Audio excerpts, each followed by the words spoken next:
حضرت یسع، آپ کا نام مبارک سورہ انعام میں دوسرے انبیاء کرام کے ساتھ آیا ہے۔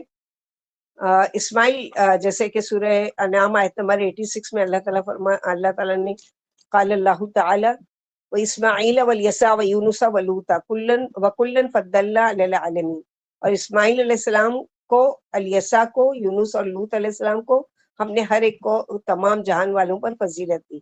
سورہ سعد میں بھی آپ کا ذکر ہے، سورہ سعد آیت نمبر 48 میں وَاذْكُرْ اسماعیل والیسع وذا الکفل وکل من الاخیار، اے نبی صلی اللہ علیہ وسلم اسماعیل، الیسع اور ذوالکفل علیہ السلام کا بھی ذکر کر دیجئے، یہ سب بہترین لوگوں میں سے تھے۔ حضرت حسن بصری سے روایت ہے، انہوں نے فرمایا حضرت الیسع حضرت الیاس کے بعد مبعوث ہوئے، انہوں نے اپنی قوم کو اللہ کی طرف بلایا، آپ زندگی بھر حضرت الیاس کی شریعت پر عمل پیرا رہے۔ آپ کی وفات کے بعد قوم میں برائیاں پھیل گئی، بد کردار لوگوں کو اقتدار مل گیا، سرکش افراد کی تعداد میں اضافہ ہو گیا جنہوں نے انبیاء کرام کو شہید کیا، اور ان میں ایک سرکش اور باغی بادشاہ بھی تھا۔ کہا جاتا ہے کہ اسی بادشاہ کی ذمہ داری حضرت ذوالکفل نے لی تھی کہ اگر وہ توبہ کر لے تو وہ جنت میں داخل ہو جائے گا۔ اسی مناسبت سے حضرت ذوالکفل کو ذوالکفل یعنی ذمہ داری اٹھانے والا کہا جاتا ہے۔ ہم لوگ ان سے پہلے واقعہ پڑھ چکے ہیں ان کا۔ حافظ ابن عساکر نے آپ کا نسب نامہ اس طرح بیان کیا: الیسع بن عدی بن شوتلم بن افراہیم بن یوسف بن یعقوب بن اسحاق بن ابراہیم۔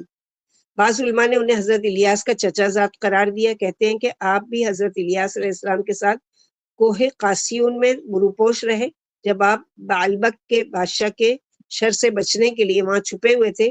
جب حضرت الیاس غار سے باہر آئے تو حضرت الیسع بھی ان کے ساتھ اپنی قوم کے سامنے آ گئے۔ پھر جب حضرت الیاس علیہ السلام کو اٹھا لیا گیا تو حضرت الیسع آپ کی جگہ نبوت کا شرف پا کر قوم کی رہنمائی کرنے لگے۔ مورخین فرماتے ہیں جب بنی اسرائیل نے بڑے بڑے گناہوں کا ارتکاب کیا، حتیٰ کہ انبیاء کرام کو شہید بھی کیا، تو اللہ تعالیٰ نے ان پر ظالم بادشاہ مسلط کر دیے۔ بنی اسرائیل جب دشمنوں سے جنگ کرتے تھے تو اپنے ساتھ تابوت سکینہ رکھتے تھے جس میں حضرت موسیٰ علیہ السلام اور حضرت ہارون علیہ السلام کے تبرکات تھے، ان کی برکت سے فتح حاصل ہو جاتی تھی۔ پھر اللہ تعالیٰ نے ان کے جرائم کی وجہ سے دشمنوں کو ان پر مسلط کر دیا، یعنی یہ جو غلط عقیدہ رکھتے ہیں، شگون لینا کہ فلاں چیز برکت کا باعث بنتی ہے، جیسے بہت سے لوگ ہیں نا کہ ہمارا وہ گھر بہت برکت والا تھا، اس کا پیر بڑا مبارک تھا، اس کے رہنے سے گھر میں برکت تھی، یہ ساری چیزیں نہیں ہیں، تو اللہ تعالیٰ کو وہ چیز ختم کرنا تھی۔ اس لیے اللہ تعالیٰ نے کیا کیا کہ ان کو شکست دی، اس کے باوجود کہ ان کا یہ عقیدہ ختم ہو، اور ان کے جرائم کی وجہ سے دشمن ان پر مسلط کر دیا۔ غزہ اور اسقلان کے باشندوں سے جنگ کے دوران ان سے تابوت سکینہ چھین لیا گیا اور ان کا بادشاہ اسی غم میں مر گیا، اور بنی اسرائیل بھیڑوں کے اس گلے کی طرح رہ گئے جس کا کوئی نگہبان نہیں تھا۔ تب اللہ تعالیٰ نے شموئیل علیہ السلام کو مبعوث فرمایا، یعنی سارے انبیاء اس سے پہلے کے ختم ہو چکے ہیں، بالکل کوئی نہیں ہے جو ان کی رہنمائی کرے، تو اللہ تعالیٰ نے ایک نبی بھیجا جن کا نام کیا تھا؟ شموئیل علیہ السلام۔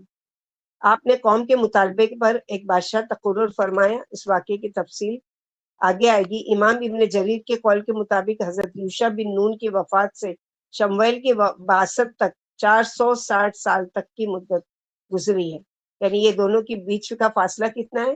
460 سال تک کا، حضرت یوشع بن نون اور شموئیل علیہ السلام کے درمیان۔